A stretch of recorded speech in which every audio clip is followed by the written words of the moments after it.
Hello and welcome. This is NTA Tuesday Live and I'm Cyril Stober. Tonight, Tuesday Live takes a different perspective. This time, the midterm ministerial performance review will come under focus with thorough analysis of the journey so far by those who should know.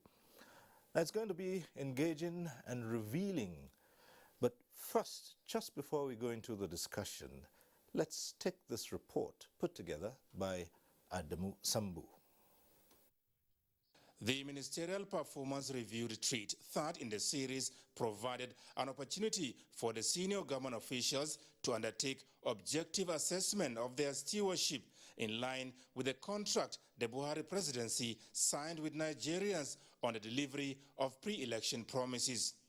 Consequently, the Independent Performance Assessment Report indicates significant progress in the achievements of set objectives in line with the government's 9 priority areas, which President Buhari described as gladdening.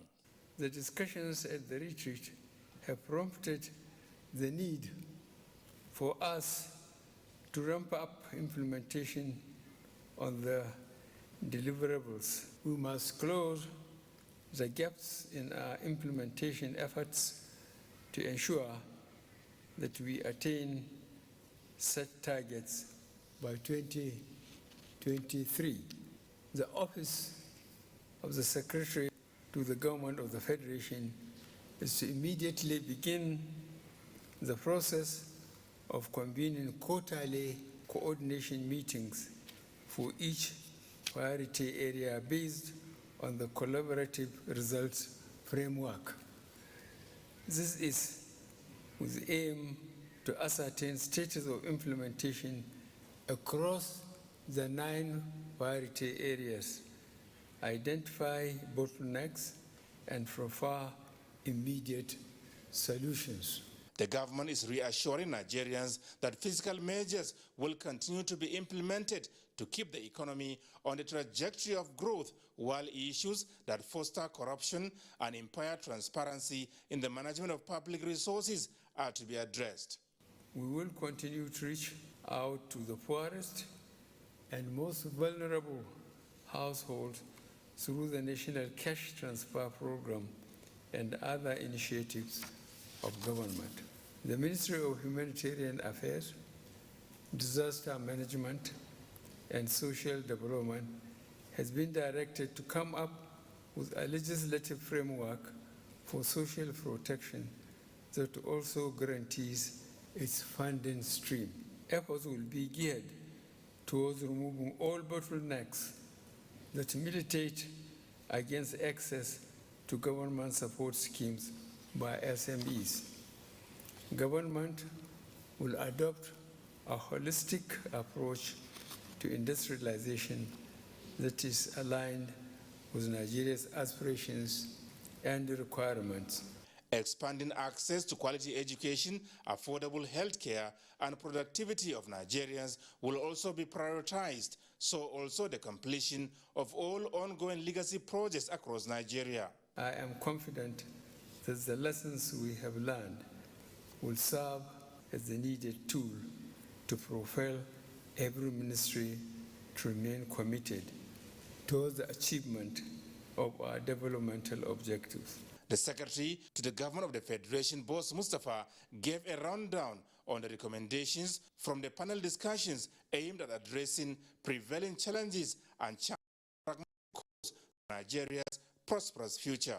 We will support Mr. President and the Cabinet to track all the commitments made in these sessions, keep them in our view, and report on our progress periodically. Senate President Ahmed Lawan and Speaker not only participated but also made significant contributions before the retreat came to a close. From the State House, Adamu Sambu. All right, that report sets the tone for tonight's discussion. Let's start off by introducing our guests. We'd like to welcome to this program Prince Clem Agua. He is Minister of State, Budget and National Planning and co-chair Open Government Partnership. Minister, thanks for being here. Thanks for inviting me. All right. Let me also welcome to this program Honorable Farouk Adamu Aliu, former minority leader of the House of Representatives, and a farmer and a businessman. Thanks for being here with us tonight. Good evening. Let me also welcome to this program Sheun Babalola. He's an independent assessor at the Midterm Ministerial Performance Review and principal consultant, value-based consultants. Good to have you with us tonight.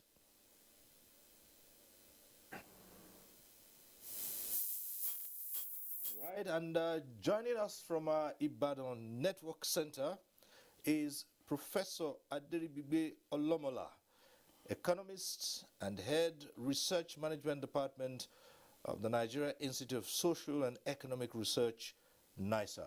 Thanks for being with us tonight, Prof.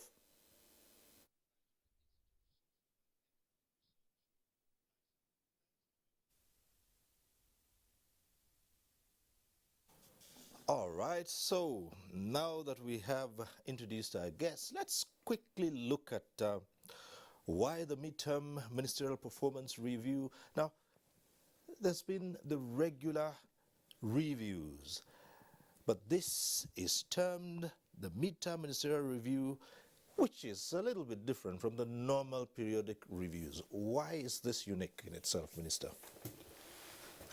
Thank Siri for the question. But like you know, whatever is not measured is not done. And if you put a plan in place and you do not assess yourself to know how well you are doing, you might think that you are making a lot of contributions, whereas you just standing in one place. And this midterm review is more of an independent assessment of what the various MDAs are doing. There are 9 priority areas. Ministries are more than 9. So what this means is that the various ministries are clustered to specific priorities.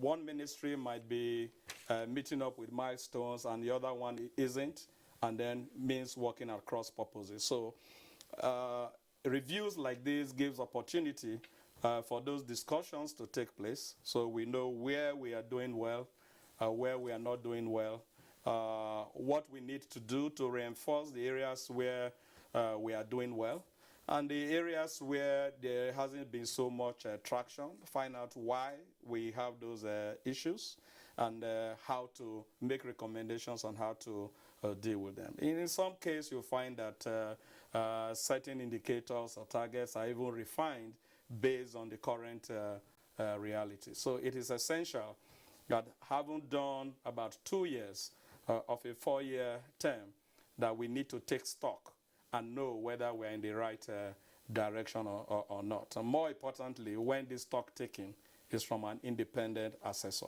So it's not just the way we see ourselves, but the way that we are seen from These outside. 9 points, confident that they would cover virtually everything that deals with administration and the running of the country, in line with what this government has proposed to do. Absolutely. Has to do with the economy, it has to do with capacity development, it has to do with security, it has to, when I'm talking of security now, there's also the food security issue, it has to do with energy supply, it has to do with infrastructure development and how to improve on our governance. Okay, I will return to and take on some of these 9 points in greater detail. But let's go over to Honorable Farouk and ask this question. You've seen reviews take place in the administration, but there tends to be some greater attention to this particular one. What's it for you as you assess what's been done in the past couple of days? I think it's for us as a people to look at the government itself and tell them what we feel about how their performance is as well. And a lot of challenges we could see and a lot of progress as well. But it's good that they are bringing it to us, the public, to show us what they have done and what their challenges are. And so far, I think they've not done very badly, under the current dispensation in the whole world, actually, not just this country. So I think it's for us as a people to determine whether they are on track or they are not on track. And I think to some extent they are on track. So, and probably as we continue, we'll come to details and so on. Because to me, the public, the information machinery of this government is not doing justice to the government itself. Because there are so many things that are not being said that people need to know, honestly. So probably the government should look at, the PR machinery so that they blow their trumpet. Whatever they have done well, they say it. And where they make mistakes, they own it. They own up and ask for solutions and so on and so forth. But honestly, the government needs probably to start talking, start showing too much, because the space has been taken over by people who don't mean well for the system, people who don't mean well for this country. Because look, government comes, government goes. This APC government does not belong to APC members. It is government for this country, for Nigerians, which means if the government is not doing well, all of us as a people will suffer. So it's good for the government to keep coming out to tell us what they're doing, and so that we, the masses, come out to also either say kudos or tell them, look, we need you to do this and that and so on. But so far, I think they've not done very badly. So just not to be accused of only members of the administration assessing themselves and running the risk of giving themselves a pass mark where there is none. We hear there are independent assessors, and Shium Babalola is with us here. So let's hear it from you. How novel is this idea of getting independence to take a critical look at all those areas and be able to say to the administration, this is where you've done well, this is where we think you need to do better, and this is where we think you've scored an all-time low? Thank you very much, Cyril. I'd just like to take you through the process. So you can see the point at which the external assessors, as we are called, come into the picture.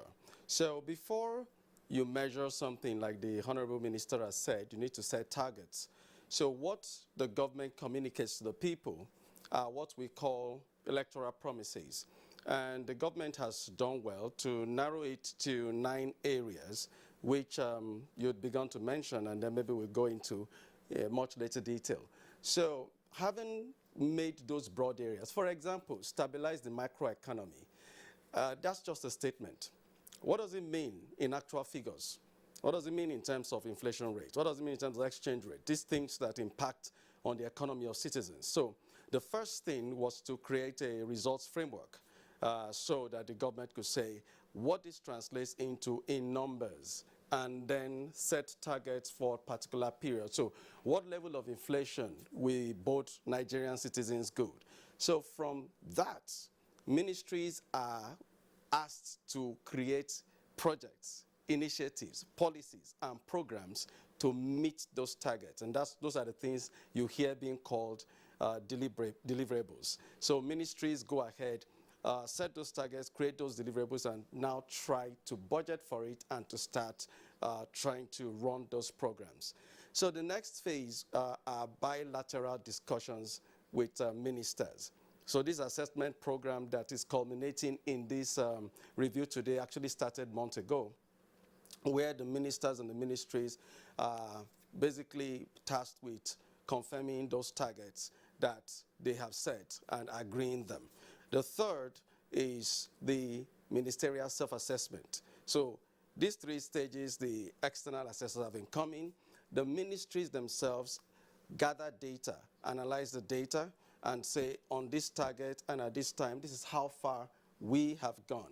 All of that process is coordinated at the Office of the Secretary to the Government of the Federation with the Central Delivering Coordinating Unit that is there. So they work with the ministries to gather data. The ministries do their own self-assessment. So after that, is where the government brings in the external assessors to validate all that data that the ministries and the government says that this is how far we have performed. So comparing actual with target. So now we're talking about numbers. Okay, that policy, was it developed? When was it developed? How long, how far has it been implemented? The kilometers of rail, how many kilometers have been covered? And so the external assessors go check those figures, validate, ask questions, throw data back, accept data, and then come up with their own independent report of the performance against the targets that were set. And then that scorecard is presented. So this review is actually the final step where that scorecard is presented to the cabinet, to the president and his cabinet, and to say these are the areas that, this is how well you've done in color codes. These are the projects that are on track to meet your target and promise to citizens by 2023. And these are the projects that are not on track, and these are the ones that are running huge risk of not being met at all. So that is the process, and there you can see where the external validation comes in to give credence to that process and ensure that the level of truth is beyond just people saying I've performed or I've not performed. All right, thank you very much. Quite comprehensive. We'll return and take those points in greater detail.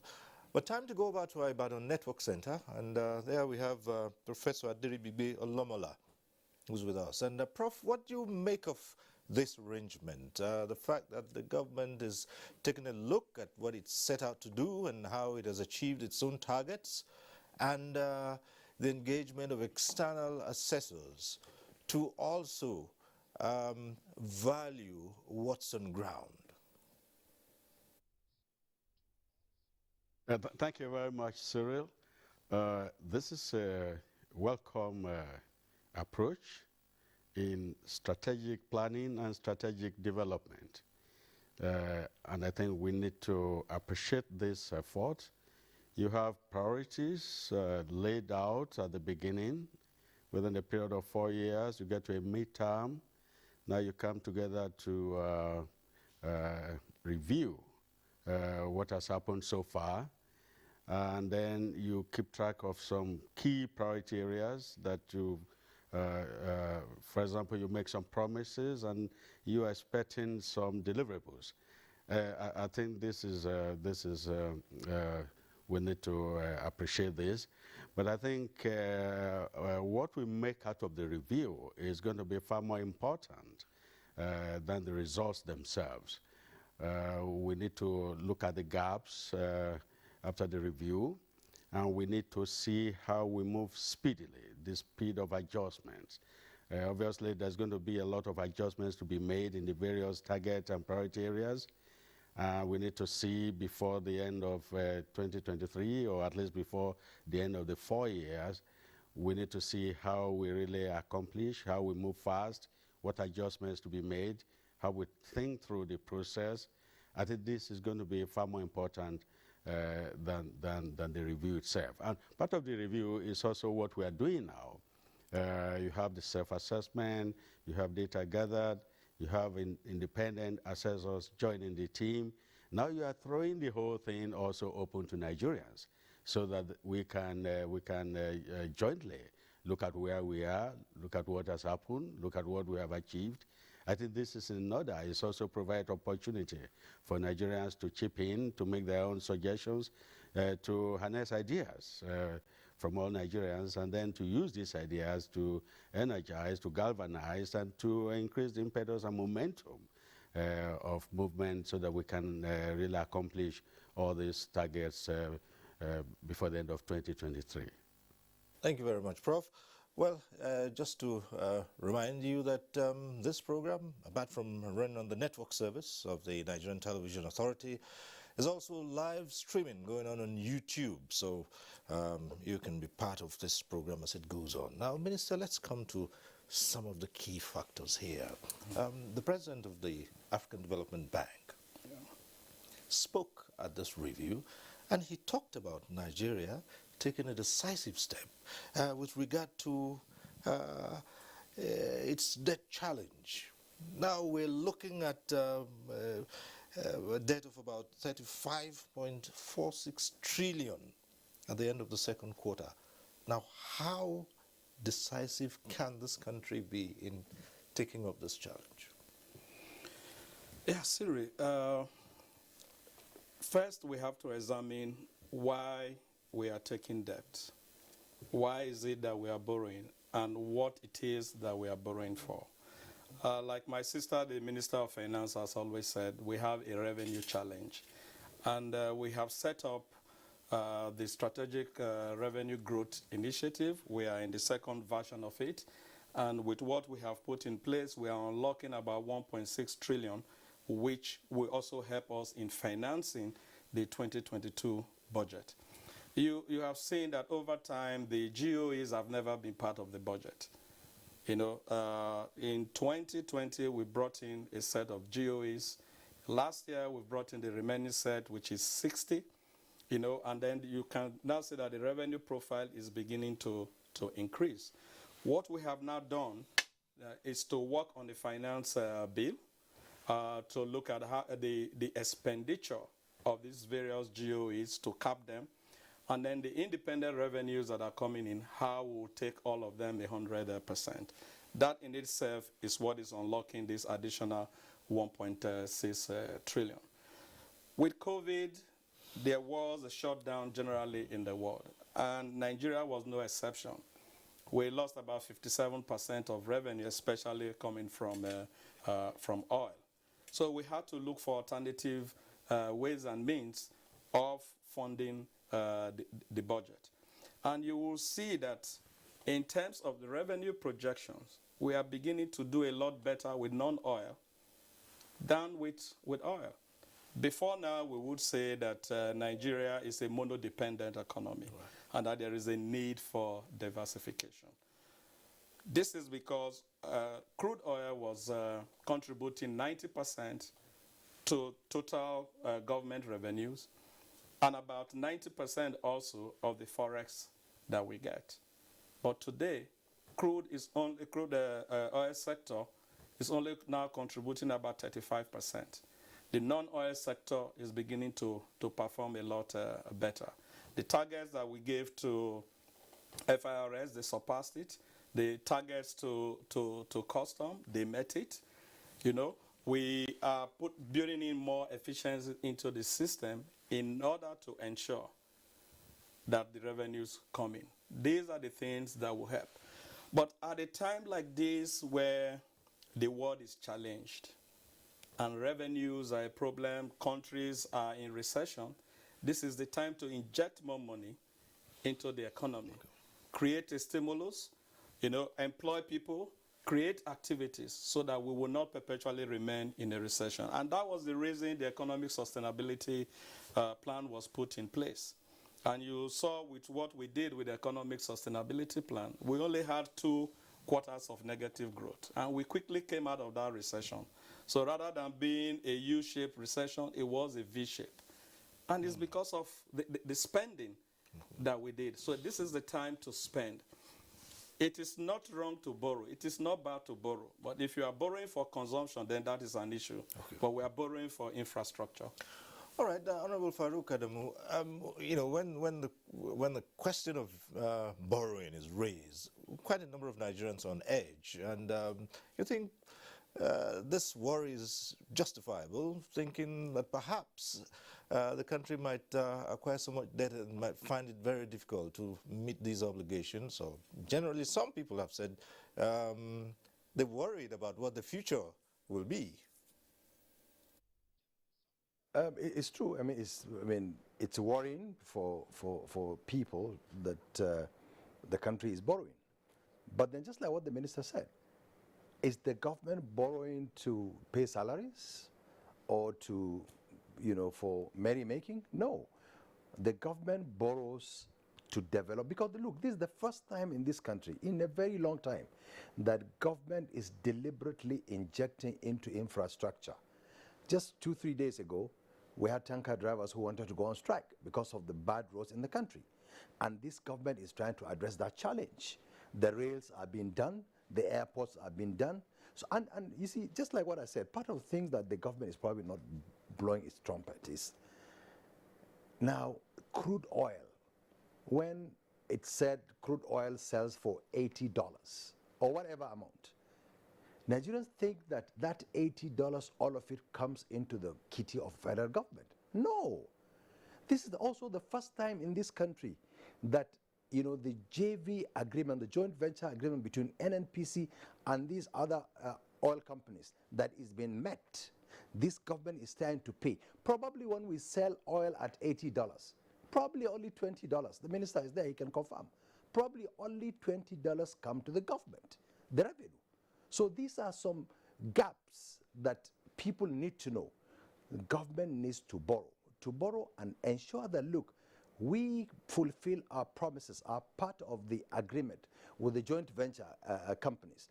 And also probably from long time that as a country, we did not deliberately decide to go into this oil business to ensure that you have local content, competent enough local content, take over from these partners so that we can probably as a country reduce the money we inject into joint venture agreements. So these are kind of things that, as a country we lose.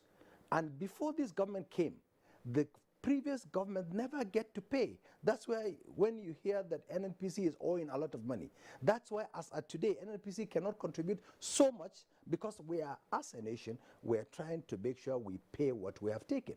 And so, for me, and for a lot of patriotic Nigerians who believe in this country, that look, if the government decides to go and borrow to ensure we have infrastructure that people can move from point A to point B, people can feed, because also, I'm a farmer.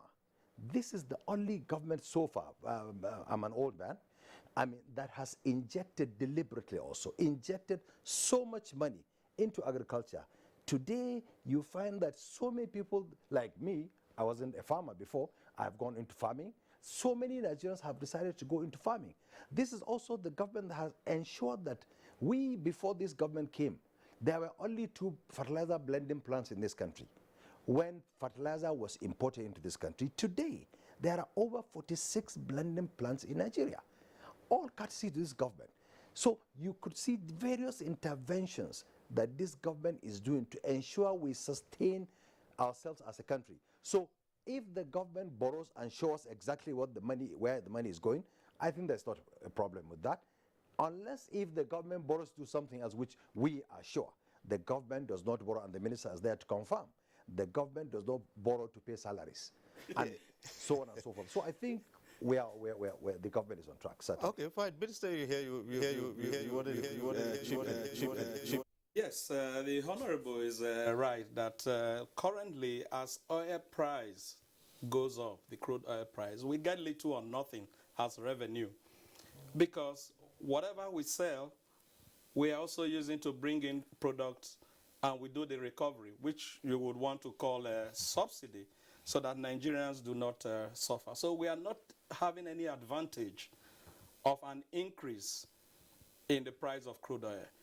If the volume of production was going up, then probably we will get the 20% that he was talking about. But we are not even getting up to that. Right. And in terms of even agriculture, one of the biggest problem or challenge that we've seen with agric is the post-harvest losses. About 40 to 60% of what is produced gets lost. So this government, from its sustainability plan, started construction of 499 roads across over 300 and something communities in Nigeria around the agro corridors. This is just to ensure easy evacuation of food items from farm to market. And that is the first step, because as you provide those road infrastructure, you provide the enabling environment for investors to go towards those areas, either as aggregators to buy off this food or to set up value-adding industries in those areas to process the food. And if that is the only achievement of reducing post-harvest losses of almost 60% without necessarily increasing acreages, then something has been done. Okay, at this point, we have an extract on the economy. Let's get to see that. In 5 of the last 6 years of the Buhari administration, Nigeria experienced 2 recessions and recovered faster than projected by all indices and experts. Undoubtedly, it has been a mixed bag of goodies, but with much more positives than negatives. We are no longer declaring losses. As a matter of fact, we moved from loss level of 803 billion naira in 2018. We reduced it to 1.7 billion naira in 2019, and in fiscal 2020, we are making a profit after tax of 287 billion naira.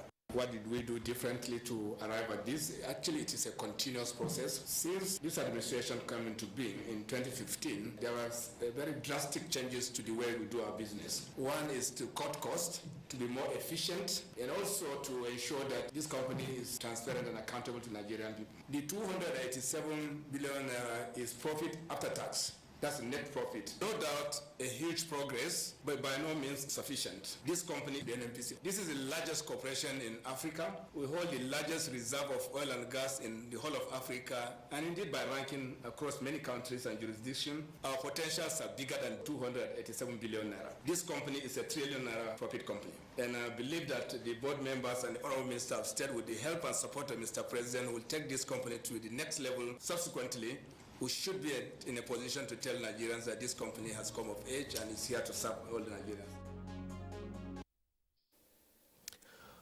Well, from the eye of the external assessor, Seun Babalola, the economy, the fear of borrowing, and of course, the question of what you're earning from what used to be the main source of revenue, oil.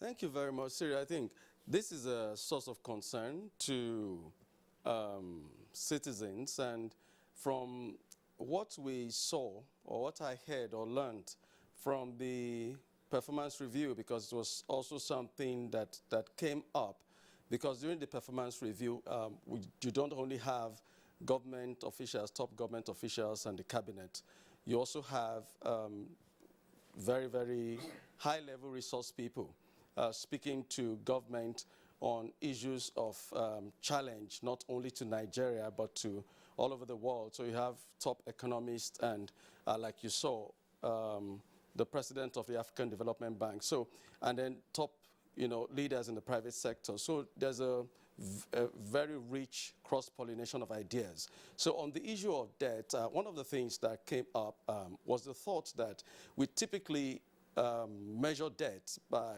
debt to GDP ratio to give us a sense of how much debt we're carrying and our ability to pay back. And the thought that was shared was that we should also think, or rather think, in terms of debt to revenue. I mean, the Honorable Minister has mentioned revenue. You've talked about revenue. But the interesting thing is that the potential for revenue from places that we traditionally don't think about is something that the government now needs to look, or is being advised to look into. Non-traditional sources of revenue like entertainment. The comparison was made with the state of California in the United States of America, that if that state were to be a country, it will have one of the highest gross domestic products all over the world, highest GDP, maybe the 8th highest GDP all over the world. And Nigeria is perhaps about 22, 23 biggest economy in the world. So the state of California has the 8th biggest economy in the world if we're to be a country. And the driver of that economy, as many of us will know, is Hollywood, is entertainment. And so Nigeria's Nollywood, those are places that are traditionally not looked to as sources of revenue. And the encouragement to government is to keep enabling those, what we call non-traditional, non-oil sources, non-extractive sources of revenue, things that have to do with human potential, especially things that the youth are into, financial technology, technology generally, areas that other countries are using to unlock revenue power. So if we are making money If we are making money as a country, then debt will perhaps sometimes not be too much of an issue to worry about, because our ability to pay is definitely going to be there. So there are innovative ways and innovative thinking going on around this area, and I believe that the government is already making moves to tap into some of those potentials overseas. Let's seek the opinion of the economist who's right here in our right there in our Ibadan Network Center, Professor Lomola.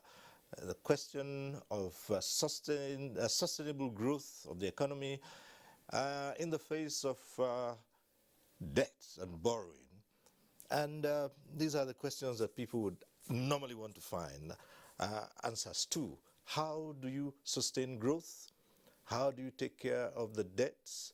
The external assessors just talked about the ability to pay back, says it's looking good for Nigeria. What are your views, Prof?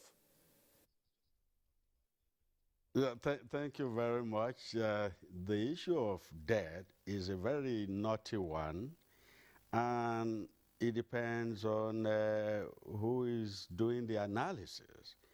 But when we are talking about national debt, it is the interest of Nigerians, of the citizens, that should be paramount. It's the interest of the citizens that should be paramount. Now, what one can contribute now is by way of advice. By way of advice. We cannot continue to look at one way of boosting revenue or of looking for resources to finance a budget. We argue that we don't have sufficient revenue, then we have huge expenditure, and we have great priorities to meet. And we feel that now what is the easiest way out? Is to go and borrow. And the argument is to continue to say, let's look at this debt to GDP ratio, what I now begin to refer to as ratio economics. We cannot leave the issue of national development on ratios, on ratio economics. That will not work. And we cannot also limit it to partial equilibrium analysis. We need to look at a general equilibrium analysis. Now, when you are borrowing, you are relating it to the proportion of GDP. It's 35% now. Debt GDP ratio is 35%. Now, at what point do you say this is low? At what point do you say this is moderate? At what point do you say this is high? You have to relate it to other indicators, other indicators of development in the economy.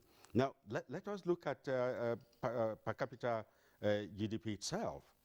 And let us look at the decline since 1980. It was 2,180 in 1980. It grew to 3,100 in 2014.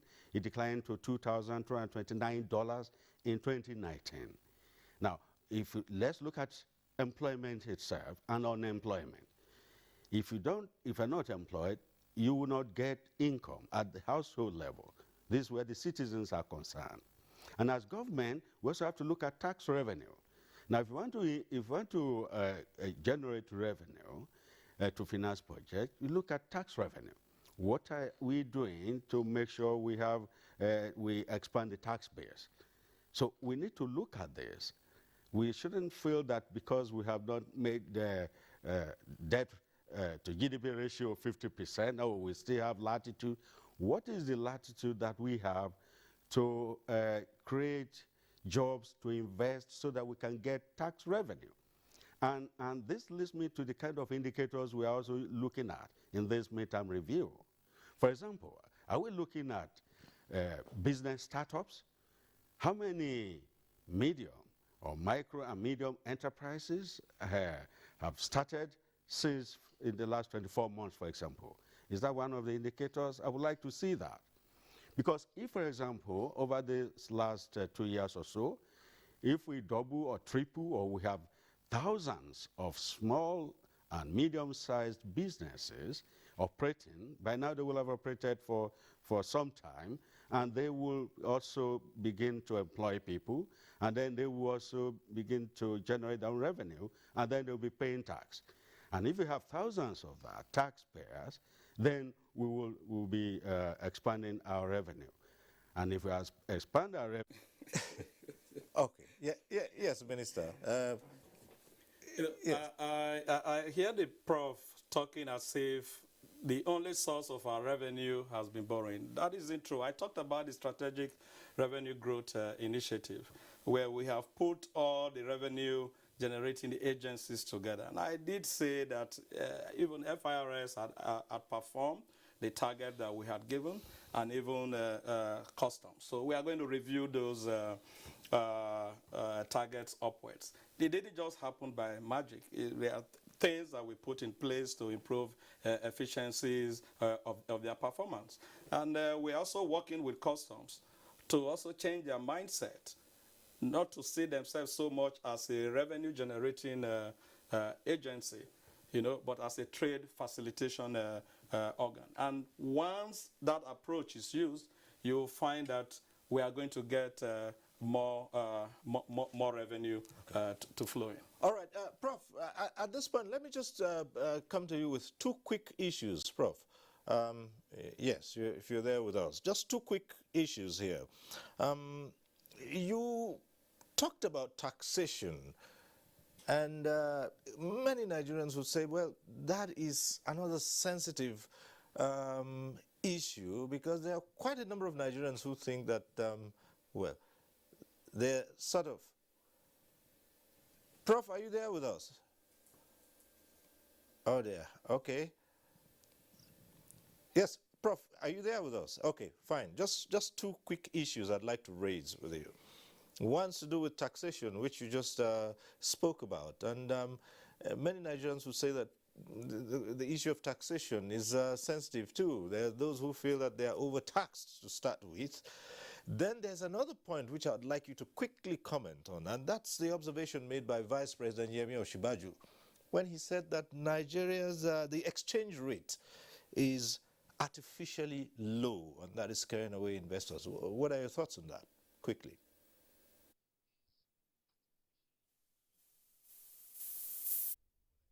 It's not VAT or something. I'm talking about when you create enterprises and they start to produce, they employ, and they are generating profit, they will pay company tax. That's what I'm talking about. If they don't exist, they won't pay. Let's say we have 1,000 of them, and they employ, let's say, 50 people each. You know the number of jobs we'll be creating? And if we create those jobs, those people, the people working there will pay tax. They will collect also company tax from those businesses. Although sometimes before they grow up to make profit, and that is what the finance bill also of 2020, we can give them incentives that is being provided to stabilize them. But in the next 4 or 5 years, they will be able to get over that, and they will be generating profit, and they will be able to pay tax. That's what I'm talking about.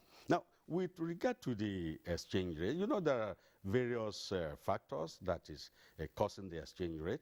The fact that if we look at the diversification of our economy, for example, and that is one area we need to look at, we should also look at the indicators where we used to assess how far diversified the economy has been in the last few years. Diversification has been one of the key priorities and then key policy issue that the government has been working on. But as of now, if you look at our total trade, it's still 65% import. We are still heavily import dependent, and it's just 35% export. So we need to work on this. If we're not exporting enough, then we're not generating enough foreign exchange, and we require capital goods to work on the various infrastructure projects that we have. Definitely, if we have that kind of demand on foreign exchange to meet those capital goods, then definitely it will put pressure on the foreign exchange. Also, all right. Thank you, Prof. Minister, what would you say to that? Yeah, I think Prof is talking as if it's not in this country. The Economic Sustainability Plan had a huge plan for MSMEs, and this was one area we really made some major milestone. Like I said, economies were shut down all over the world. And our fear for the MSMEs was that they were going to send away the few people who were working with them and that these businesses were going to shut down. So we had a program dedicated to the survival of MSMEs where we gave funding to MSMEs across the country. We also provided support, salary support to MSMEs so that they do not fire the people that they have hired. So in a situation where you are trying to save jobs, he's talking about creating new ones at the time of COVID when everything was shut down.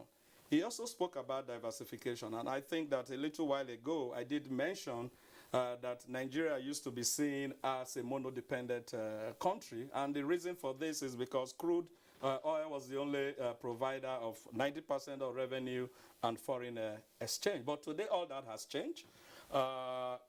The oil sector is only now contributing 8.8% to GDP. Agri is contributing about 25%. The services sectors are contributing, But the only issue we have now, even though non-oil sector is now contributing about 65% to revenue, the issue is around earning on foreign exchange.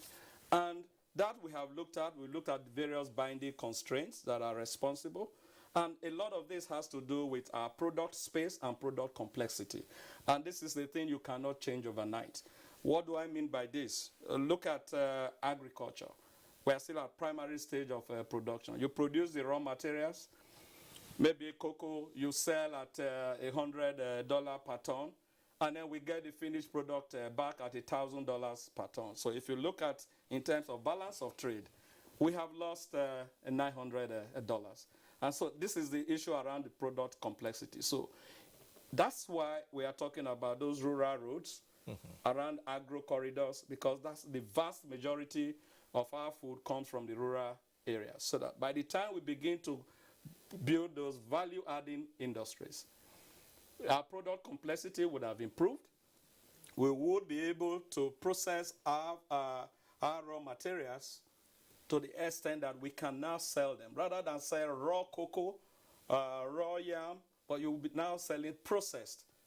And so we will no longer have to import what we have processed. It will be available for local consumption, and it will also be available for export. And by the time you export, that's where those required foreign exchange now begins to flow in. And you find that as you do that with agri, it means you are growing manufacturing. And you're also growing the transportation. Because as you produce, you need to move all of these items. So the multiplier effect will be there. And the more you do this, the more employment will be generated. So rather than create employment overseas, we'll be creating employment in Nigeria.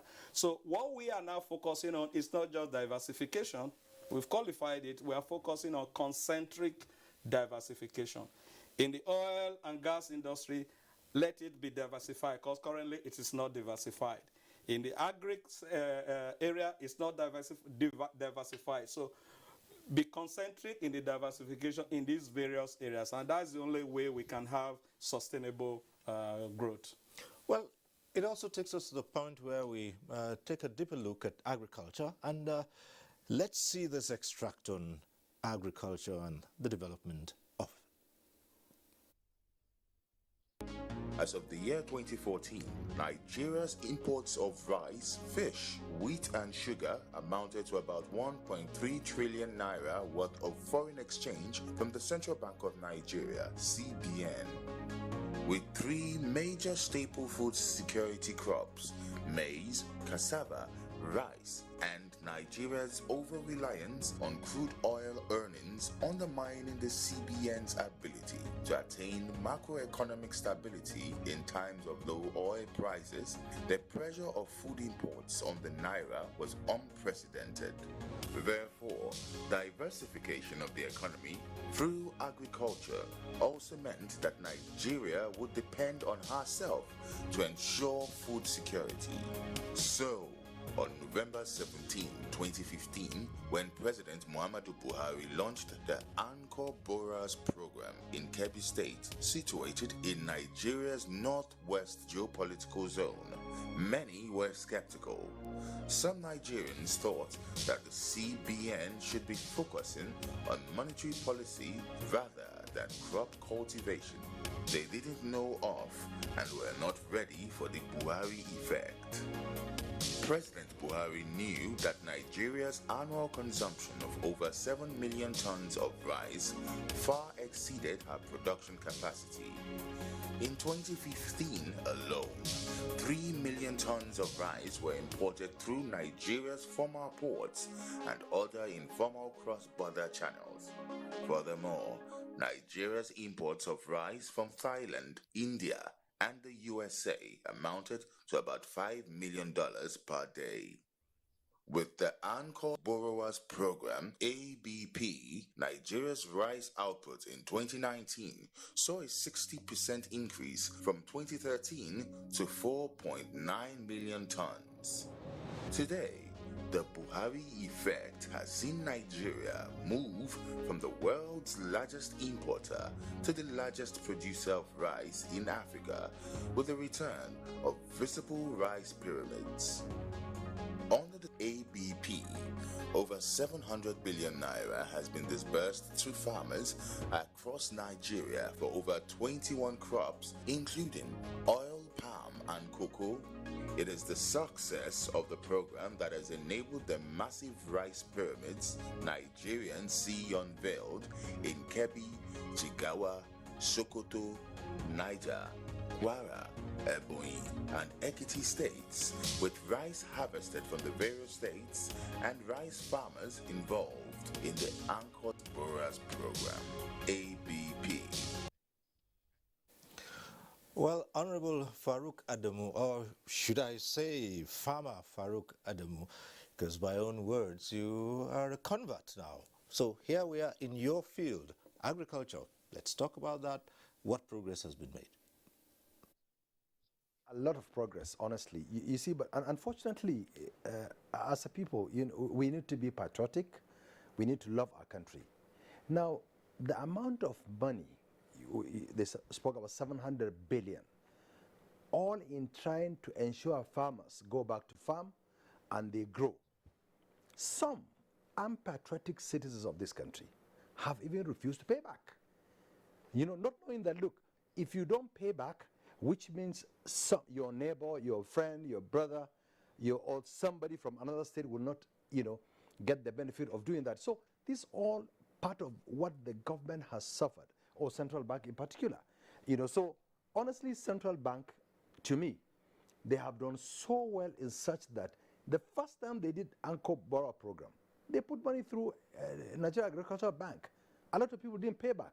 Now they came back with innovation, whereby anybody that is looking for money now, you go through your bank, which means there is a buffer. So in terms of monies given to farmers to farm, from inputs to pesticide to seedlings and seeds and what have you, we as farmers are extremely happy with this government, because every farmer in this country knows that a government, there is no sheriff in town. Now, but then the government also needs to look at those lower grade farmers who probably need much, much more supervision by government to get the inputs and so on, so that they can also grow. But as of today, look, if you look at, like, say, rice in particular, rice is probably grown in every state of this country. Before this government came, how much rice were we buying? And let's go back to the foreign exchange issue. The dollar, the naira, and so on and so forth. You also find out that unpatriotic citizens of this country, we, the Nigerian people, remember what the BDCs have done. There are some unpatriotic Nigerians who will have 20, 30, 10, 5, 6, 7 BDCs sitting down at home, collecting monies for doing nothing. When I spoke to CBN, they told me that in 1 year they lost about 500 billion naira. This is money that could be done, to improve the livelihood of our country. So look, we need to be our brother's keeper. We need to believe in our country. Because if you go to any of the supermarkets, 90% of what you see there are imported products. Where do you get the money? And this government has also made it a priority so that you and I, all citizens of this country, can have petrol. So the government has made it a priority to make sure there is enough foreign exchange to bring in petroleum products into this country for us to use. Honorable, This is in all of this, and there's this also the government, this matter of the country is high subsidizing cost of food. What's your response to that? Okay, Honorable, I'm saying that in the midst of all of this, there's also the matter of high cost of food. What do you say about that?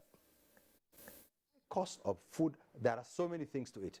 Now, we still go back to the foreign exchange. Still, no matter how you look at it, because you find out that you need, like, that's why we need to invest in our country. Like, you don't need to buy pesticide from outside. The government has tried as much as possible to improve in fertilizer production. So in that regards, there is some reduction.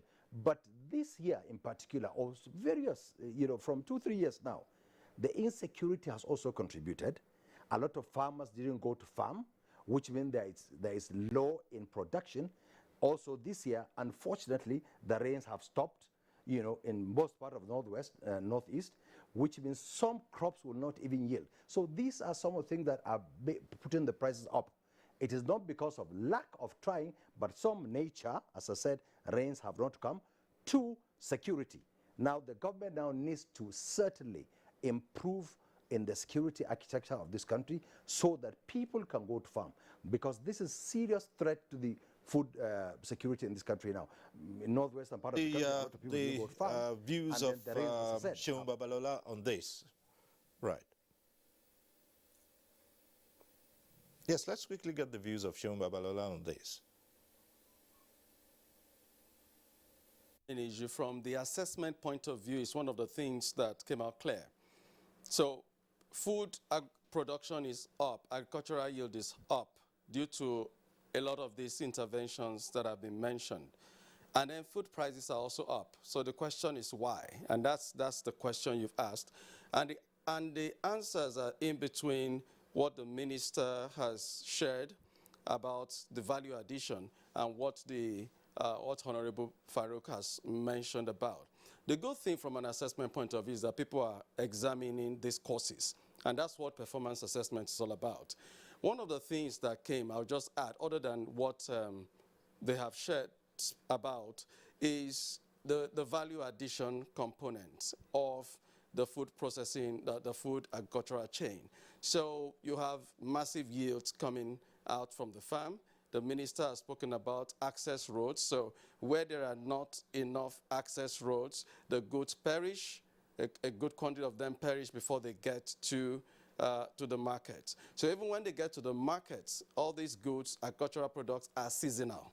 So after that season, where there are no processing plants, where there are no preservation mechanisms, so they perish, and therefore it's a high yield, and then prices, they don't reflect essentially on the prices. So there are many causes, like Honorable Farouk said, but these are some of them that already come to fore. So the good thing is that these questions are being asked, solutions are being sought, and there are plans underway to make sure that that effect is wiped away, because the essence of yield is that individuals are able to afford the food, and the food is of good quality. So that's very important to check all the dimensions. All right. At this point, we'll take a short break. When we return, we'll look at other critical infrastructure, rail and roads. Stay with us at NTA Tuesday Live. We'll be back shortly. I am more than just an idea. I am alive, connected. I am part of an ecosystem, creating connections within an interactive and sustainable city. I am intentional about excellence, integrity, and efficiency. I am invested in building a sustainable future. I am committed to strategic partnerships and collaborations. I can be tough, and I can be tender. take pride in delivering high standards. While there may be others, I am in a league of my own. I am more than just an idea. I am Bilal. Who are you?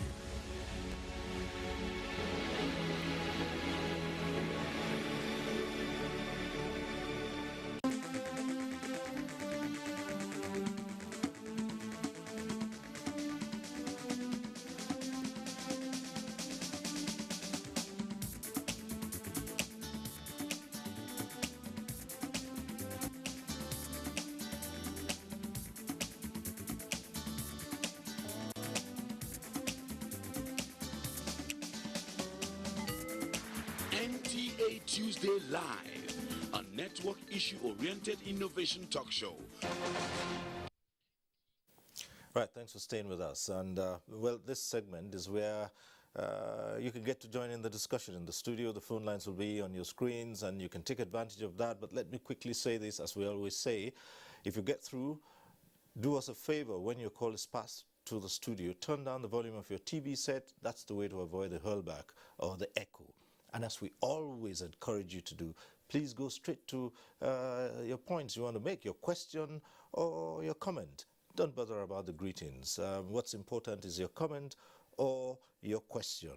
And I guess we'll respond to them appropriately. And let's do this so that more people can get on the platform. Well, just before the break, Minister, we talked about going into other critical infrastructure, but I noticed that you still have one or two things to say pertaining to the question of the high cost of food and inflation here. So let's just hear that bit. Yeah, for about 17 months, inflation was trending up. But in the last 5 months, what we have seen is that inflation is trending down. And in the last 1 month, food inflation specifically has also gone in the right trajectory. So I think that that is good, just as our GDP is also going up. So the economic indicators are beginning to improve. And it's just to encourage more Nigerians to go into farming. I am a farmer myself. Right. Honorable Farouk did mention about the need to also focus on the small-time farmers. And in the sustainability plan, there was really some provisions made for them. I am aware that the Ministry of Agric has done enumeration for over 5 million farmers. And there is an intervention fund of about 562 billion that these farmers can access. Right. And all of us can farm as a pastime. Oh, good thing you mentioned. Produce that beans or yam or rice within your garden that you can eat. So are you also a convert? Like oh, yes, I am. Okay. And that's what I plan to retire to full-time. Okay. But speaking of agriculture, you did mention that one thing that will also improve as a result of improved agriculture is in the transportation sector. And I want us now to take a look at rail infrastructure and its development so far. And this obviously would have been one of the points that you reviewed at this ministerial session. Yeah, absolutely. Some 34, 35 years ago, a rail line was started in Nigeria. And this was from Alaja to Ajaokuta. And it was basically to move billets from and raw materials for iron production. But no train ever passed it. This government, the government of President Muhammadu Buhari, without taking a loan, reconstructed that rail, revamped it, changed it from being only a cargo line to being both passengers and cargo line. And today, 30-something years after the conception, it is running. The government completed the Abuja to Kaduna rail line. It was started by previous government, but this president believes in the continuity of governance. And he has said that where notable projects have been started, he's not ashamed to complete them because he wants resources to be used rightly. This government started the rail line from Ibadan to Lagos, and it's beginning to run. Notable Nigerians are beginning to use it. And the whole plan is to connect the entire country. We are now working on the rail line from Calabar to Lagos, from the east to the north. And you see, we really lost a lot of milestone in so many years that we abandoned our rail. Because primarily all over the world, heavy cargo is moved by rail, not by road. And it is one of the reasons that our roads don't last, because they are carrying much more than they are designed to carry. So what we are doing now is a two-pronged approach. Focus on the rail. If there's a need to borrow for them, we'll borrow for them, because these borrowings, again, are at concessionary rates, 1-2% max, and they have like 10 years moratorium that goes with them. And if you look at the time value of money, when you are paying a 2% now on a loan, in 10 years' time, it's a gift, it's a dash. Because interest rates would have gone up and taken care of that. So the two-pronged approach is develop the rail, reduce the pressure on the roads, and work on the roads.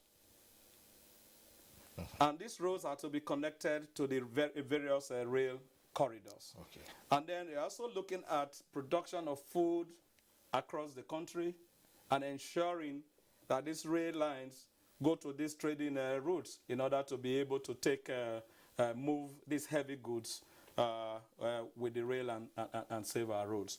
If you look at the last budget for the Ministry of Works before this president came in, that's 2015, I think it was in the neighborhood of about 15 billion that was put for road construction across the country. And that is a joke. It means we are not prepared to do anything. Okay. But now go and look at the budget for Ministry of Works. That shows you why you find a lot of work going on across the country. Okay, let's go over to Ibadan. Prof. Aderibigbe Olomola, we're talking about rail infrastructure at this timeline. What's your assessment of what's been happening so far?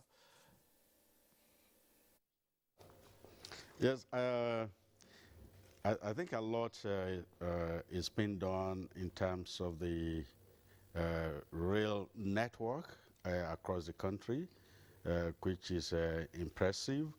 In addition to mass movement of goods and passengers in those corridors, is also going to create jobs in adjoining cities, and people that will locate and relocate around those corridors, and then small traders that can also seize the opportunity in the restaurant and commerce sectors.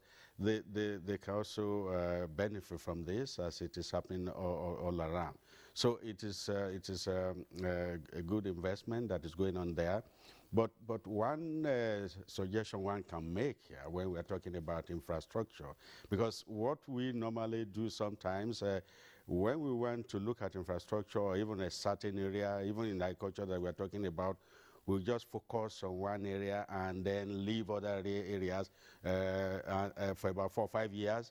And then this thing work together. For example, the ports, for example, is another infrastructure that we should look into. And when we're talking about trade and then or export, import, if you look at the Lagos ports and the congestion in that place, this is the time we should start to think of where we can have another port. For example, we have deep waters in some other maritime states, like Ondo State, for example. What is the role of the state? How will the state link up with the federal government? And then they get the logistics and official support that the states require to also look at what ports can develop. And when we're talking about also these rails, they can move into that corridor, so that when export and import trade start to develop in that corridor, the port will already have been available. So this is also one important infrastructure that we must begin to think about, having other ports. Modern ports, for example, you see, one of the things we should also do is that the infrastructure we have during independence, 60-year-old infrastructure, all those technologies that are now outmoded. They cannot move with the current, with the 21st century infrastructure. So we should also think of having a modern port that we also work and complement the. All right. Since the lines are open now, that means more people are getting to join in this discussion. We have this caller from Benue. Yes, just go right ahead, introduce yourself, and go straight to the point. Thank you. That's right. Thank you very much. I greet you and the gentleman in the studio. My name is Kenneth. I'm calling from Benue State. Okay. Yes, I've heard so many people speak, and the honorable ministers and great economics in this country. I want to particularly put on the issue of borrowing. Of course, borrowing is absolutely the right thing, but when you borrow in the right direction, it helps to contribute to the economy of a particular environment, like Nigeria as a nation. A lot of people believe borrowing within the country, we borrow. I've heard the honorable minister talk about borrowing to inject into the infrastructure of this country. I want to disagree there to some extent, because when you borrow, you try as much as possible to inject it where you can have a return in a very high rate. In a country like Nigeria, where we have more than 200 million people, and we borrow to put inside, I think we should borrow in such a way that build industries, even if you don't have infrastructure, you want to have in the country to support those industries. Money we're supposed to do for infrastructure, we're talking about money from collection tax. The tax collection in this country, collect tax, and then what happens to this money? Now, it is high time that there are demand to know. I'm not accusing the government as well, but I'm trying to say that this system is wrong. We have to correct it ourselves. Buhari's government has come on board and tried. The local government has come and tried. So we should look at it. The template is there. Maybe in the next 20 years, it's there about. There's a particular template we use in trying to move our economy forward. We revisit those templates. If the system now is not working, let us go back and visit those templates and come back on board. Sit as the people of the nation. We understand that there's a global software. Almost everywhere is actually high. But we should be able to look into everything and then try to set up the economy, put it in a way that, yes, we want to understand. And again, I applaud the honorable minister on television to tell Nigerians about what's actually going on in the future. Good. If from time to time you will come on board and then Nigerians listen to you, throw our questions, we contribute to the topics, then a lot of people will get to know exactly what is actually going on in the country. But I want you to understand so that not the population of Nigeria doesn't understand exactly what is going on. There's a lot of people, ministers, people who are in government are competent like this to enlighten Nigeria as a whole. They're going, they're happening to the country. I think reduce this tension on the government, because I want to tell you, you're not out there. There are some of us out there, I want to understand why Nigerians are angry. When we talk about borrowing, everybody might go on to borrow to share the money. Thank you very much. Thank you. Thank you, Kenneth from Benue. Now, just before we took the call from Kenneth, we were talking about rail infrastructure development. Let's get to see this extract on rail development, and then we'll return to the comments made by Kenneth.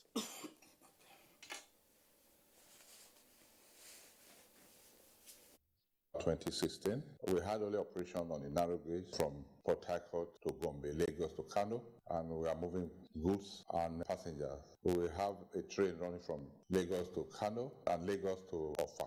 And all these trains are made up of 88 coaches, and we have running 16 trains within Lagos a day, and also made up of 10 coaches. When I came in as the managing director, the standard gauge between Abuja and Kaduna was on, but not moving as fast as expected. Immediately, the president government came in and ensured that between 2015 and 2016, it came into operation. At Kubwa, where we had the major issue, the hospital that was blocking the route of the track, eventually settled it. They were relocated, track was finished, and the train started operation. We had wagons moving containers from port to Kaduna dry port. The modernization took the uppermost part of the government. They were willing to ensure that the modern tracks are expanded while we keep the narrow gauge running. It's not by magic that since we started Abuja Kaduna, it has been on to date without stop. And maybe we have 2 incidents of failure. It's just because of the support we have received from the government and the willingness and the staff seeing the way the government have taken developing the rail and modernizing the system as very important to the Nigerian well-being. The Itakbe worry was there close to 34 years now, and the government also looked at it, dusted it up, and ensured it's in operation. Today, I can say it's the darling of the railway corporation. We thought there would not be service because most of the line were not on the route where you have many people. But as of today, right from Warri, the trains are already fully filled up and booked. However, the minister have just directed that we should move another rig, making it another 10 set of train. And not only running passengers, we started moving goods. Then the Lagos Ibadan came in by this government, they flagged it off, and it has never happened that within 2 years that a length of double track of 156 between Abuja Lagos to Ibadan in Moniya, and an extension of about 16 kilometers to the port with their sidings and loop line can be finished without that speed. It's on record that we started operating on those skeleton, one service a trade. The strategic vision of the government and to see that thing work, they ordered about 280 wagons and about 64 coaches to ensure that we service the standard gauge line. Okay, rail infrastructure development, but just before we take on the minister and the comments made by Kenneth, let's get this call from Gwenga, who's calling in from Abuja. Hello, Gwenga. Go ahead. Hello, good evening, sir. My name is Gwenga from Abuja. I want to say that I'm going to go to the Minister of State for Finance about the dollar rate, exchange rate. The CBN brought a measure by not giving the good exchange, the dollar. You are thinking that that will produce a good result by making dollar available and bringing the price down in the bank. But we got to see that it has no real effect. It made the matter worse. Before they stopped supplying dollar to the British exchange, dollar was around 470. After that policy was implemented, dollar is now 580. I mean, when I look at it, was that they did not talk it through before they bring out the policy, because it brought more hardship to the populace. The price of goods skyrocketed. So what is way out? Because you look at it, it's a policy somersault. That is my question. All right. Thank you very much, Gwenga. The minister is here. We'll address that, as well as the comments made by Kenneth, who called in earlier, talking about the question of borrowing. Yes, Minister. Okay, thank you very much, sir. First, I will start with Prof. I normally like Prof's comments and like to react to him. He did mention that at this time he thinks that we need to not just decongest the ports, but we should be building new ports. The strategy that we are using, especially in the rail sector, is to take all the rail lines into the current existing ports, so that from the ports, the means of evacuation would be rail and not road, and that would go a long way in reducing the congestion that you have in the port. There is also some rationalization going on in the port with regards to the various agencies, so that the only face that you see in the port is going to be the face of customs. And only today, Mr. President also gave a marching order that all the agencies that are involved and all the processes that need to be put in place must be completed no later than the first quarter of next year, so that we just have what we could call like a one customs or a single window for carrying out port activities. That is going to build in efficiencies in the port. We are also currently now installing scanners at the port, so that the manual examination that currently goes on would stop. Is also going to make clearance a lot much faster. But having said that, we also currently working on the Bonny Deep seaport, and with rail connection to that area. Coming to the question from Kenneth. Yes. He's saying that rather than borrow for rail or borrow for roads, that Nigerians would have preferred that government borrows and build industries. This was something that was done in the past, and government is not a good manager of business. Government is not in the business of doing business, and it's the same principle all over the world. And that is why all the businesses that have been set up in the past have gone under, because of the attitude, especially of our people, who do not see this as critical infrastructure for growth of the country, but they just believe that it belongs to nobody. It's on everybody's property, and therefore belongs to nobody. So what government is doing is creating the right enabling environment for investors to go into these areas. Right. And those critical infrastructure that government needs to provide to reduce the cost for the investors is what is going on now. Investment in rail, investment in road, investment in the power sector. Then Benga talked about the exchange rate. Yeah. And he says, why have I, or why have we? First, there is a difference between the Central Bank of Nigeria and also the Federal Ministry of Finance, Budget and National Planning. While the ministry is responsible for the fiscal measures, the Central Bank is responsible primarily for the monetary measure. And like you know, they are autonomous. But one thing I want you to know is that the dollar or pound or yen is a commodity which you buy and you sell. So if you are buying yam, you don't need dollar. If you are buying beans, you don't need dollar. So it has to do a lot with our taste. It has to do with our consumption pattern. We have decided that we would only buy things that are made abroad. And when it comes to food, you heard where Mr. President said, we will only eat what we produce and produce what we eat. And you see the revolution that has taken place in agriculture. The same thing should go round. You know, now we are beginning to wear Nigerian-made clothes. In the past, it has to be suit and tie and all of that. So there is a need for us to change our consumption pattern. There's a need for us to trust in ourselves and believe that whatever is made in this country is good.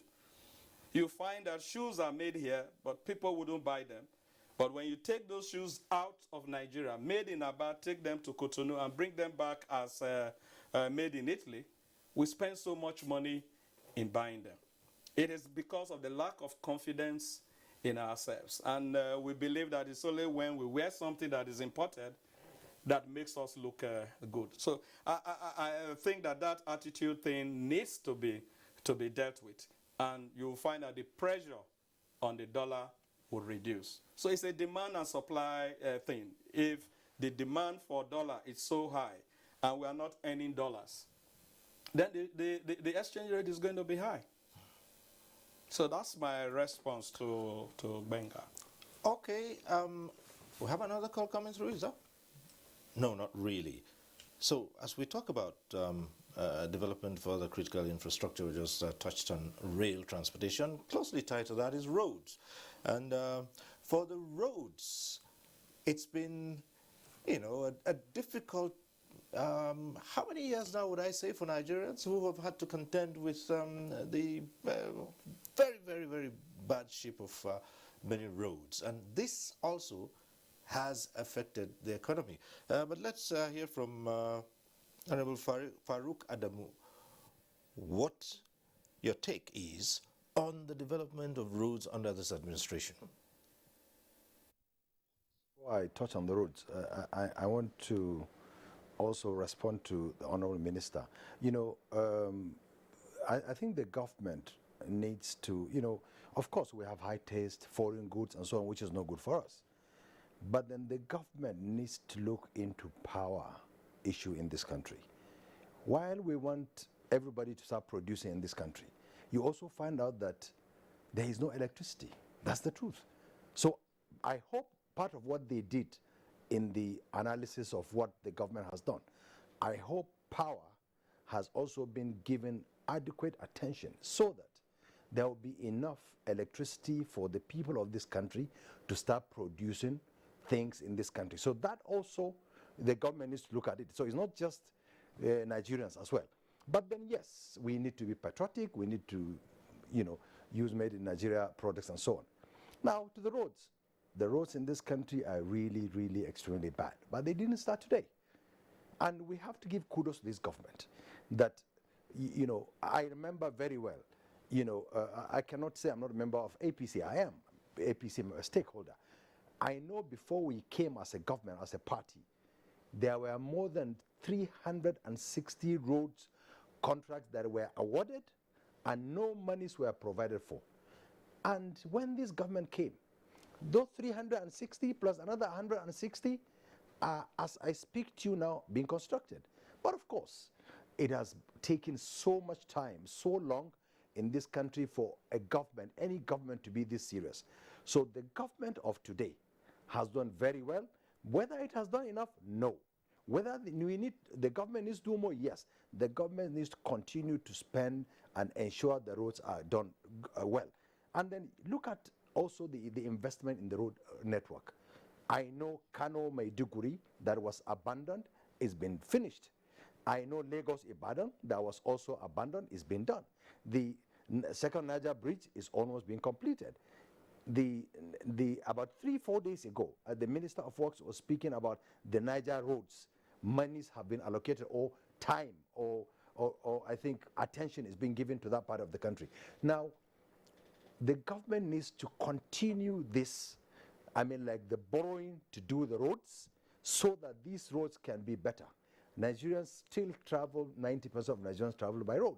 So the roads need to be good, and I hope the government will continue to do good, and I hope by the time this government finishes in 2023, there will be significant improvement, which definitely every Nigerian now knows that there is a lot of improvement in the road network in the country. So I think the government should try to do a lot more in terms of the road network in the country.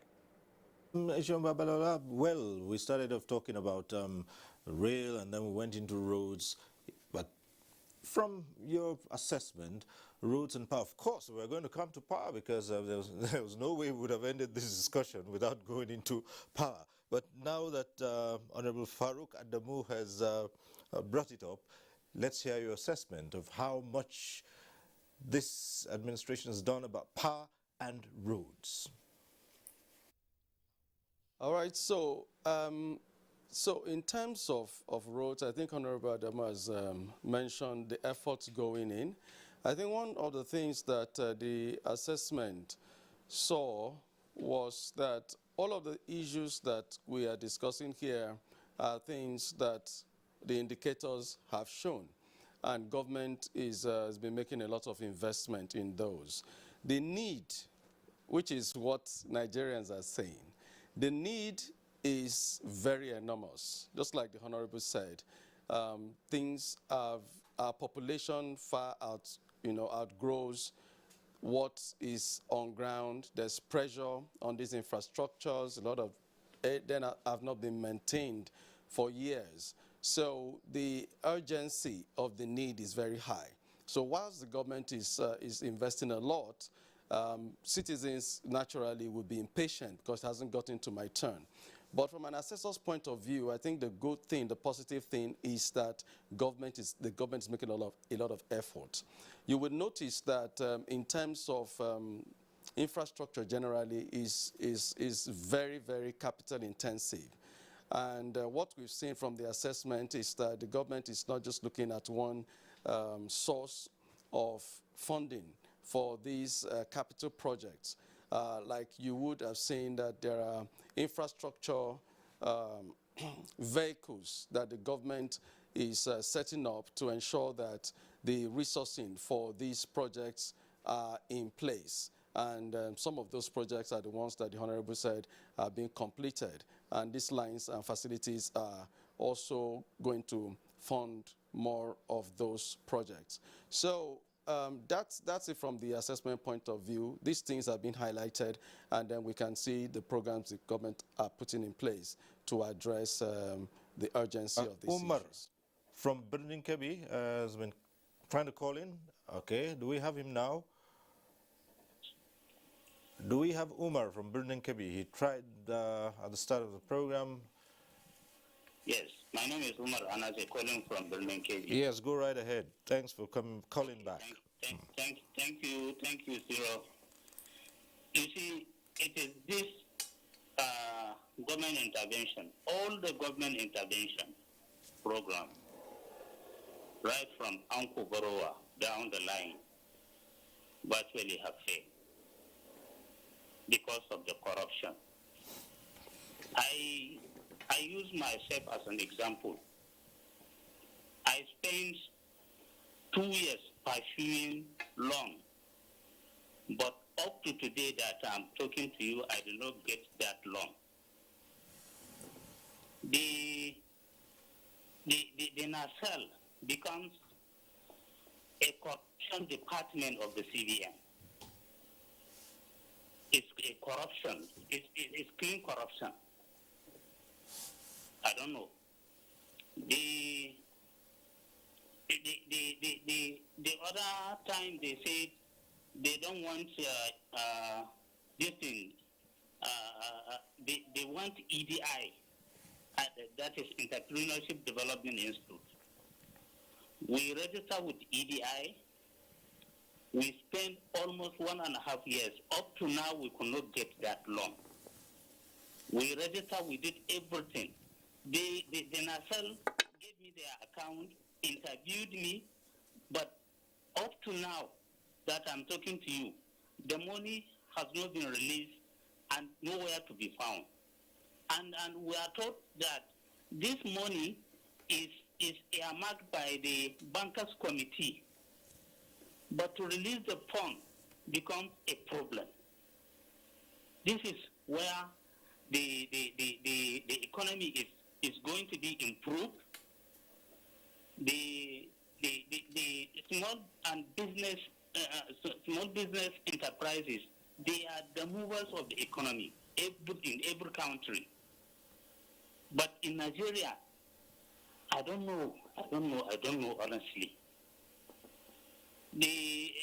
Look at Honorable Farouk there. He says he's a farmer. Right from Anko Borowa program down the line, none of the program has succeeded. The CBN says that he has 80% recovery. Yes, he can have up to 100% recovery because it's government to government. He gets access to the subvention of the state. So he can have up to 100% recovery. But the people that need that money, the money did not reach them. That is the true picture of the whole situation. Okay. You can't revive economy with this kind of environment. Let me stop here. All right. Thank you very much for calling in, Umar Anache from Birnin Kebi. Minister, certainly no review can take place about the performance of government without the issue of corruption, which this particular government has always said was one of the biggest challenges that the country faces, and in fact, which it committed itself to eradicating. So this review, how much time was dedicated to the matter of corruption and stemming the tide? Yeah, a lot of time was dedicated to this, and in fact, there was a panel discussion on these areas, and all the indicators show that we are making positive strides. Like I said, I am the co-chair of the Open Government Partnership, and in Open Government, we talk about transparency, inclusiveness, and participation. It's a joint thing between the state, that's government and civil society organizations. And currently in the NAP2, where we have 16 areas that we are dedicated, we are spending our time on, at least 3 areas we have been told at the international level we are really, really doing well in those areas.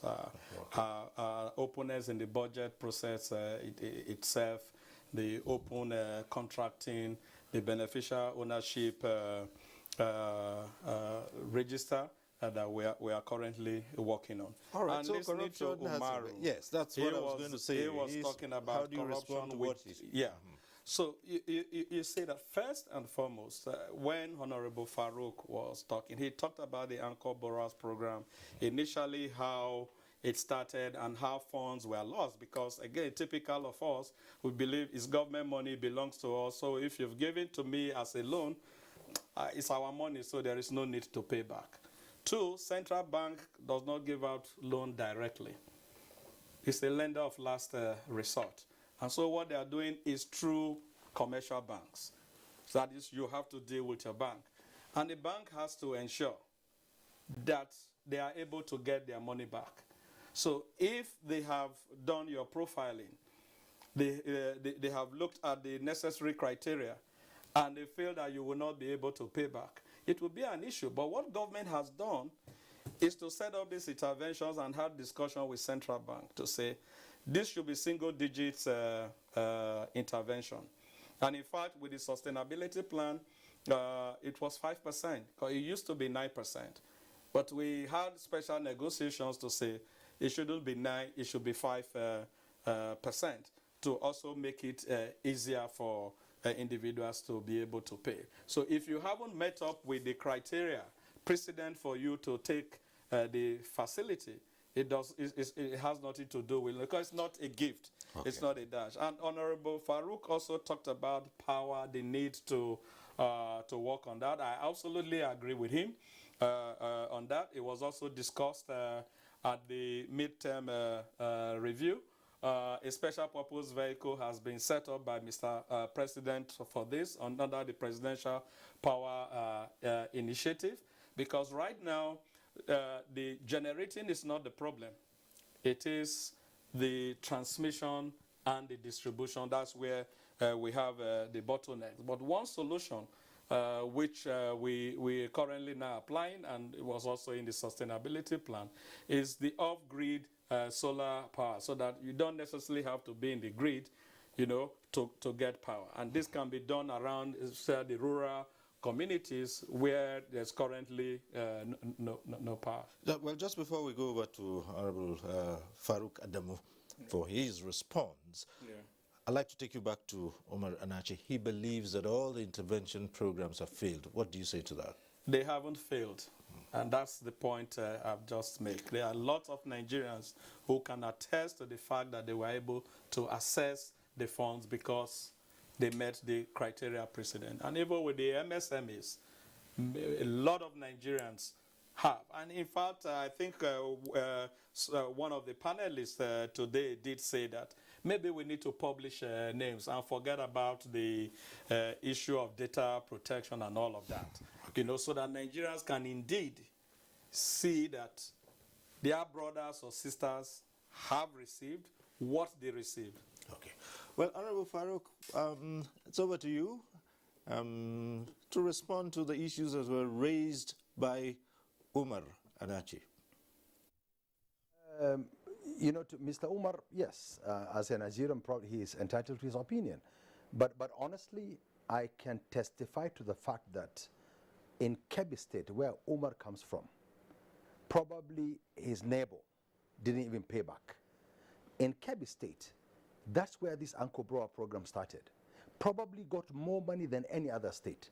And I'm sure in Kebbi State, if he will ask his neighbor, I am sure he must have gotten some monies from either CBN or these various interventions. It is most unfair for anybody just because one person, 2, 3, 4, 10 people do not get to say the whole program has collapsed. It's not true. This government has, and I'm honestly speaking, look, I am defender of the masses in this country. So if this government is not doing it right, I would say it. But truthfully, monies were distributed to so many people. In fact, so many people in Kebbi State, where he comes from, have gotten a lot of money being paid into their accounts. So, but yes, when he talks about corruption, nobody is telling you that there is no corruption in this country. And then thank God, all of us are Nigerians.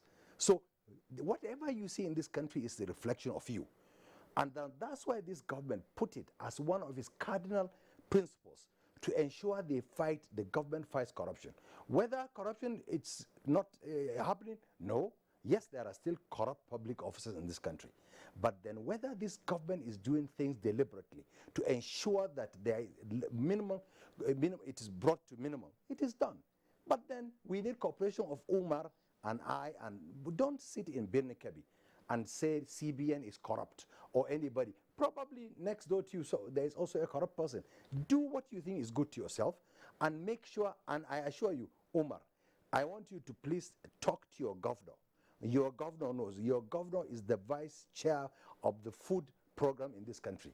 And your governor is doing very well. Your governor is always in Abuja to ensure every part of this country gets benefit from this government. So I'm sure Kebbi, that's why probably this government went and started Anchor borrowing in Kebbi. But Mr. Umar, I assure you that when your time comes, you will get it. But whether every Nigerian will get it, no. Certainly some people will not get it. But a lot of Nigerians will get these facilities, and they are there. People are getting. But then, please, Umar, tell people in Birni Kebbi or in Kebbi State, pay back. Because this is not a largesse, just like what the minister said. We Nigerians think that if you get loan from government, it's your own share. So you don't want to pay. So if we don't become patriotic to ensure that look, whatever we do is for our own good. That's why I said, look, it's not about Buhari, it's not about APC, it's about us, Nigerians. So what do we do to make sure we are good as a country? That's why we're talking about all these things now. Do we have problems in this country? Yes, we do. Do we have issues that we need to look at? Yes, we do. Should we confront these issues head on? Yes, we should. So that, look, tomorrow it might not be APC, but Nigeria will still remain. So let us look ourselves as Nigerians who are trying to make our country good. And I pray and I hope this government, you, Mr. Umar, you will pray for this government, pray for any government, try to put your own bit and ensure that you contribute to your own quota. I assure you and I promise you, if you don't get that your facility, talk to NTA, they will give you my phone number and I'll follow it. I'll help you follow it up. Thank you. Thank you very much. Let's go over to Ibadan Center and Professor Aderigwe Olomola, who's still with us. And we started this part talking about roads and how much has been done to improve on the road networks. And from the economics standpoint of view, how critical is this infrastructure to the development of Nigeria's economy and the sustenance of growth?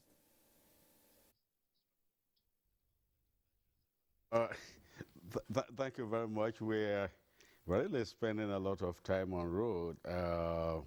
But let me join other panelists to observe the intensity of attention being given to roads. The deficit in road in the last few years had been a very wide one, and we are not going to be able to close this so soon. But one thing I will suggest is that government should not think that it will be the only sector that is going to develop or construct all roads in Nigeria. And because of that, we keep borrowing to construct roads, keep borrowing to construct roads because we want to provide infrastructure. Government cannot do it alone. And over the years, there has been this idea of working with the private sector to even provide infrastructure.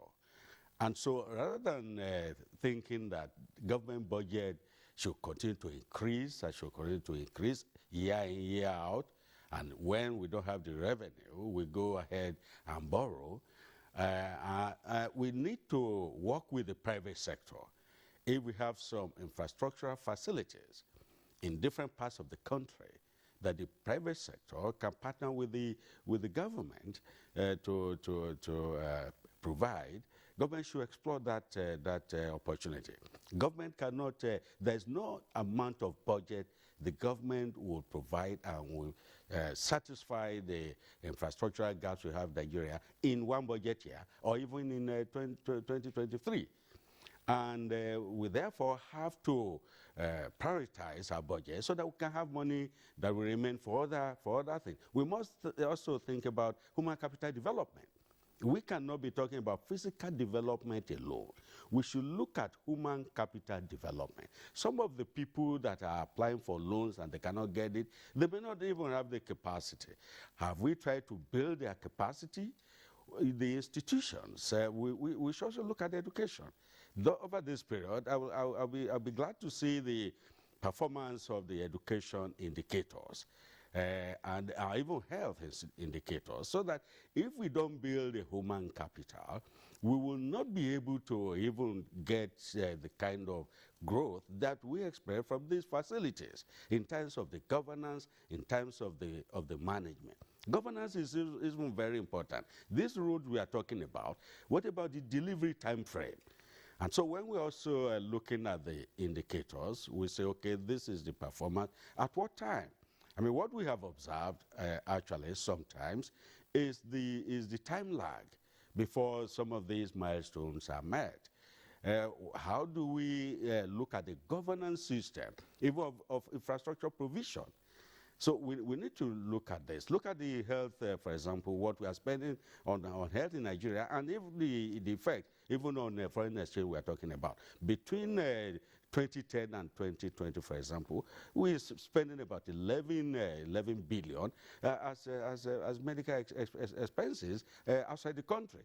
And even in education, we are spending about, between 2010 and 2020, we are spending $20.25 billion on education outside the country. And just yes. from... Okay, yeah. All right, because, you know, we're still going to come to one or two other issues, and let's come to you quickly, Minister, because now at this point, there are one or two other matters which are still begging for attention, and we're just about on the last lap of this program, yes. Okay. First, I think that we need to qualify government. Each time we say government, there are three levels here. You have the federal government, you have the state government, and then you have the local government. And I think it has come to a stage whereby maybe the other tiers of government are not taking care of their responsibilities, and everybody is beginning to feel that it's the federal government of Nigeria that should. There is a difference between the federation account and the federal government account. And the budget that we present is the budget of the federal government of Nigeria, not for the federation. And Prof was talking about the need to look for alternative sources of funding infrastructure, you know, and not depend on loans. We already have alternative sources that we are exploring. The Oworo-Shoki road is being done by Dangote, and is getting tax credit for it. And other private sectors are beginning to show interest. A little while ago, Honorable Farouk talked about the issues around the Niger area and the bad roads, and how the petroleum drivers wanted to go on a strike. We are looking at that and also working with companies to see how some of these can be fixed. Not too long ago, the president also approved the Infraco, where it's going to be PPP and a lot of resources will come in. That's another vehicle. And what we are currently using for the second Niger Bridge, the Ibadan Lagos Expressway, and the Kaduna-Kano Road expansion. It's not from the budget. So those are special funding mechanisms that have been set up to take care of this infrastructure deficit. All right. We cannot end this program without taking a look at what is on the lips of all Nigerians today, which is, of course, security. Let's get to see this report by Ismail Musa on security before we ask our guests to respond to the issues raised therein. From the top of different monopole towers, from the sky and from different waterways across the country, troops of the Nigerian Army, Navy and Air Force maintain constant eagle eye on Nigeria and Nigerians. Despite these efforts, records show that the nation's security architecture was not encouraging before the coming of the present administration in 2015. In the northeast, for instance, Boko Haram killed and displaced thousands of people, destroyed property worth billions of naira, and held 14 local government areas in the region hostage, while terror attacks were extended to the Federal Capital Territory and Kano.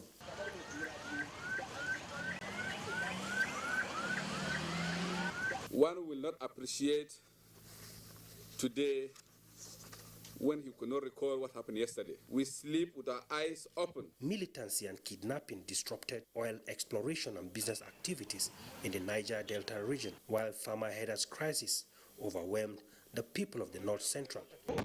The renewed vigor of the armed forces, induced by strong political will of the present administration, paved way for improved funding and procurement of equipment for the military, enhanced training and coordination of security operations, while the multinational joint task force in Chad revived to support ongoing counter-insurgency operations. It is about 5 years now. The outlook has changed. No local government area under terrorist occupation. Reconstruction and resettlement at advanced stage in the northeast. Used to follow Gombe, Numan, Uba, Chibok before we reach Domba. Sometimes we used to spend 3 days. Sometimes it takes us 2 days. But now with the opening of this road, in 45 minutes, 1 hour, we will reach our destination. Exploration and business activities unhindered in the south. What we saw, a lot of work was done in not only flushing out these criminals, but ensuring that our oil facilities, our key national assets are protected. Despite upscale tempo of operations, there were low moments where troops paid the supreme sacrifice in the cause of protecting Nigerians.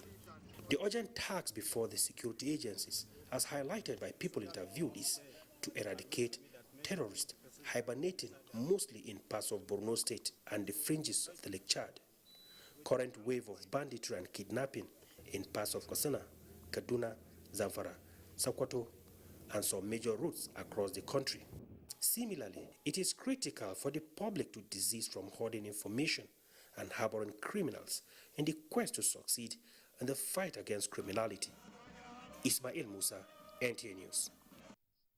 Well, Seun Babalola, I suppose all of what we've been talking about tonight would come to naught if the country is not secure. So your quick assessment as we begin to wind down. So thank you, Cyril. The assessment which says priority 9 is provide security for all. Has seen in recent times the indicators of ending insurrection in the northeast, banditry in the northwest, has turned green of recent. And we also assessed the coordination among security agencies, which is very critical in ending insecurity. And we also assessed the level of efficiency of mitigating conflicts in communities, which eventually snowballs into insecurity. And it's been a mixed bag. But of recent, we've seen transitions into what we call green, because our assessment normally has colors around green, what is on track and making progress, or red, what is not moving. So of recent, we have seen some transitions from amber to green in that instance. We've seen that priority of security, providing security for all citizens, actually impact on all the other priorities of government. We've seen that due to insecurity, we lose access to farmlands. It has impact on agriculture. Due to insecurity, you even have impact even on energy production. That's ensuring petroleum sufficiency, even power. There are places where the agencies of government that provide power to the rural sector cannot access with mini-grids because of lack of security. So it's been a very tense area for government. And like I said, of recent, the indicators are beginning to turn positive. Thank you, Jim. Well, Minister, you get to give us your last take on this in just a couple of minutes, because we're rounding off this program now. Finally, what would you say? With regards to security? Well, just security and all of this. With regards to security, I think the video that we saw just now tells it all, that there's been some level of improvement. And overall, with the midterm review, I think we are heading in the right direction. And we do expect that by 2023, when this government hands over to the next government, that a lot more would have been achieved. All right. So on that note, we'd like to thank you so much for coming on this program. Prince Clem Agba, Minister of State, Budget and National Planning, and also co-chair of the Open Government Partnership. It's been interesting talking to you. Thank you for having me, sir. Thank you. And once again, thank you to Honorable Farouk Adamu. Oh, you know, it's always a pleasure to have you join our program. Thank you for coming tonight. Thank you. To Sheon Babalola, the independent assessor, principal consultant, value-based consultants, thank you for your thoughts. Thank you very much. And over to Professor Aderibigbe Olomola, economist and head Research Management Department, Nigeria Institute of Social and Economic Research, NISA, who joined us from our Ibadan Network Center. Thank you, Prof. Thank you for your thoughts on this program. We appreciate you. On this program. Thank you very much. Thank you very much, sir. Okay, and to all of you who are part of this program, those who called in, we thank you for being part of it. Next week, we'll be back with NTA Tuesday Live. I'm Cyril Stober, and I say continue to stay safe.